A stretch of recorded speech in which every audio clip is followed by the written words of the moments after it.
Hi and welcome back. I'm Emma Ward and I help female service-based business owners to get paid more doing what it is that they love.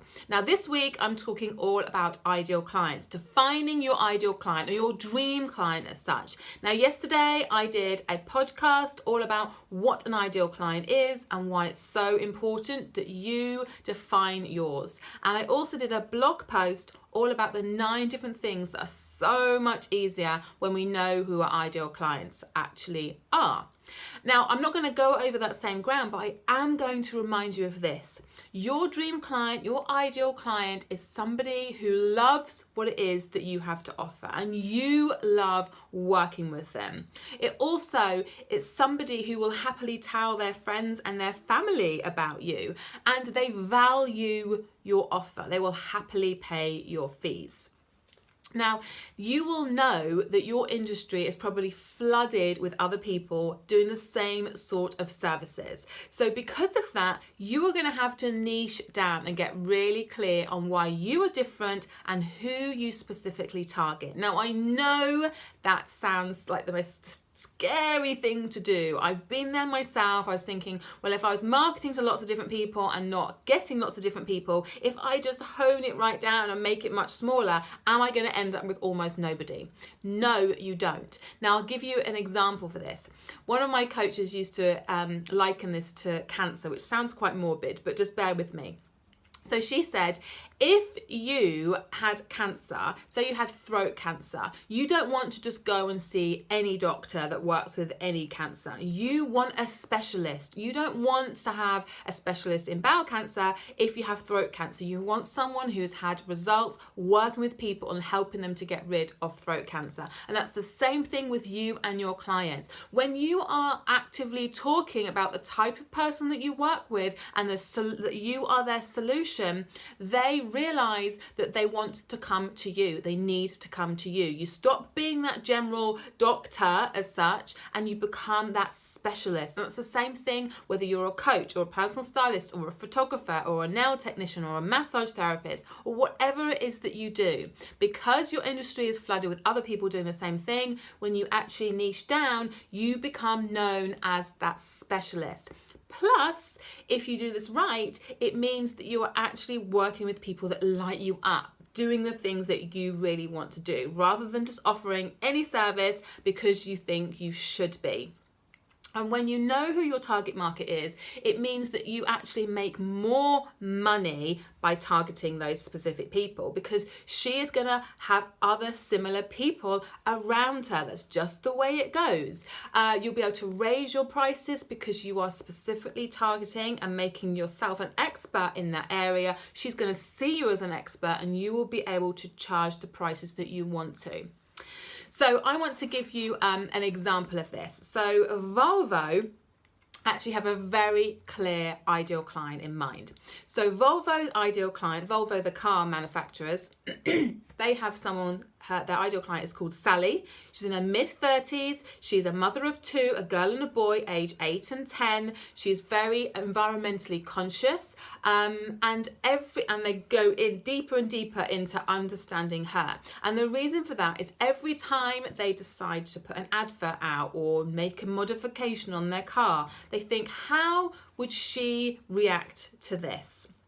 And that's exactly what I want you to do, because like I talked about yesterday, knowing your ideal client is us making sure that if we've got this target, we are focusing on our bullseye in the middle. But when we don't understand our target market, even if we know, for instance, I said at the beginning that I work with female entrepreneurs, just knowing that is not enough. It's literally like pulling the arrow back with really poor vision and it just ending up anywhere. We have to know what people's struggles are. We have to know what their spending habits are.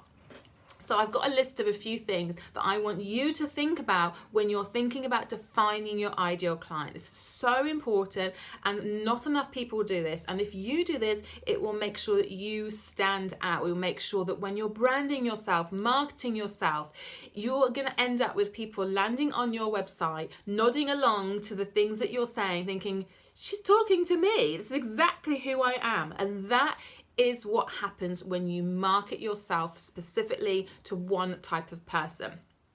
So I've made a few notes here. So if you are thinking about her pain points, I want you to think about, what does she lie in bed at night worrying about that you could help her with? What is it that stresses her out throughout the day? Where are her stresses? Where are her worries? What is her pain point? Because I can promise you, if you're a service-based entrepreneur, you solve a problem. Okay, you might not realize the extent to which you solve a problem, but you do solve a problem. Think about the problem that you solve and what problems she has, and at what point in her life it stresses her the most. I want you to think about what age she is. Now, I know this can be scary, because when I was working as a personal stylist, I could have worked with teens all the way up to people in their 80s, and I did. But the thing is, we have to decide a rough age bracket, okay, within about 10 years. We have to decide on that, because then we know where we're going to go and find her. We're going to know whether she's on Instagram or Snapchat or Facebook.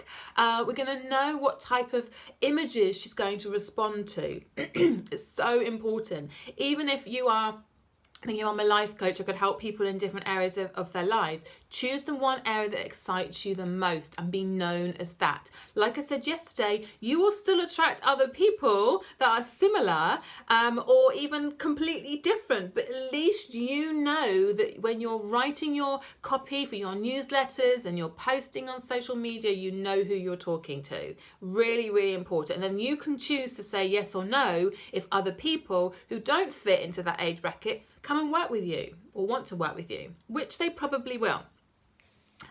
Think about whereabouts she lives. Where could you go and position yourself? Where is she online? Where is she hanging out online? You need to know that. You need to make sure that you're showing up consistently there. What dreams does she have? What does her ideal life look like? And think about where you fit into that. So if you're a massage therapist, where do you fit into that? You fit into, whether it's to do, maybe you help with pain. You're going to work on that and her dream of living pain-free, or just having more me time. If you're a personal stylist, she's going to have a dream of the way that her wardrobe looks and the way that she presents herself and the way that she dresses in different areas of her life. So think about what her dreams are, so you can strongly paint that picture. That's the best way of marketing yourself, showing that you understand her problems and that you can paint the picture of what she really, really wants. Think about what she's reading already. What is there blogs that she's following? Are there influential people that she's following? Who is already serving your ideal client? Whether they're a competitor as such, not that I like to think there's any such thing, or whether they have a very similar ideal client, but they offer different services. How does she think? How does she see the world? What's her best way of learning? Is she someone that's so busy she wouldn't be able to watch Facebook Lives? In which case, do you need to be making a podcast? Does she love to read? Is she someone that takes herself and reads in the bath? In which case, make sure you're showing up writing blog posts. Think about your ideal client from her as the way that she goes through her everyday life, and where you are going to be able to go in and show that you are the expert. How is she going to actually learn that information? What's the best way of you showing up online? What does she spend her spare time doing, or what would she love to spend her spare time doing, and how can you help her to do that? What are her most favourite things? So at the beginning, like I said, I help service-based entrepreneurs, but I have a very clear picture of exactly the type of things that my ideal clients are dreaming about, the type of life that they want, the holidays they want to go on, the car that she wants to drive. I know exactly what her dreams are. I know what she's telling herself, because I've got clear on that, and I've then gone and asked lots of my ideal clients to get even clearer. Where does she shop? And more importantly, what are her spending habits? You want her to invest in you. You want her to spend money. So what does she save for? What does she splurge on? What are the things you'll be able to provide that you know she's going to see as a no-brainer and will want to spend money with you? When you understand deep inside the way she thinks and her dreams and her life goals and how she spends her money, you'll be able to market yourself to match those. not because we're trying to create some, false hope, but because you are actually clear on why you do help her. And she's going to see that and she's going to be excited to invest to work with you. Think about her favorite brands. Who else is she following? What sort of things does she love? You can then bring that into your branding and bring it into your Instagram feeds, etc. So knowing your ideal client, it goes above and beyond how much money she just earns, although that's important. You need to know the sort of price bracket of the money that she's earning, because when you know that, you know what she's going to invest in. But it goes above and beyond gender and where she lives and whether she's got a cat and whether she's married.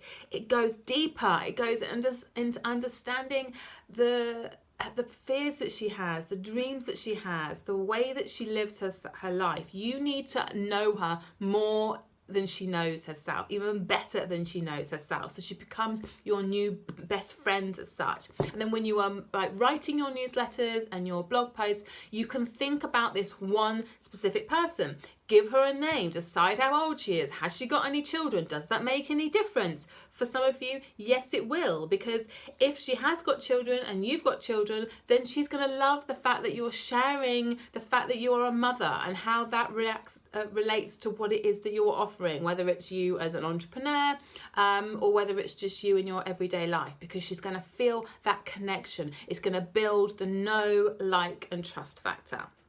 So I've just given you lots and lots of different examples of the things that you need to get really clear on defining your ideal client and why that's really important. And tomorrow we're going to talk about the fact that this is not just about you making this stuff up, right? That's the first start, but we then need to do some market research, because your ideal client, while she'll be similar to you, she isn't just you need to make sure that you're doing some really decent market research to get to understand what it is that she definitely wants, not what you think she wants. Otherwise, you can run a business for a long time putting stuff out there and people don't really want it, even though you can't understand why. So if you are in that position right now, then you definitely need to make sure you tune in to tomorrow.